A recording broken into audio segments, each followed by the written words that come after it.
Welcome to the Buddhist Temple in Tacoma. Vyada's on the camera behind you. But I'm just going to do a quick tour of where we spent the second half of the Cambodian New Year celebrating with the Buddhist community and the Cambodian community.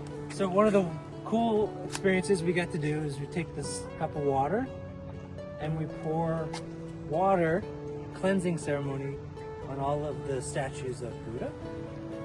And at the end, the head monk, because there's a few of them here, we did a water ceremony. He gave us a blessing, and then he gave us these really cool bracelets that I hope last forever. But yeah, got the flowers, the multiple head statue, which I wish there was a better explanation, but I think it's around compassion and love and harmony and heart. And then we gave a donation, and then these beautiful necklaces. Thank you so much. Again. Say that again? You can say it.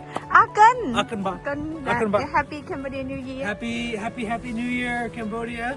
Thank you for sharing all the food and the beautiful ceremonies and the Buddhist traditions.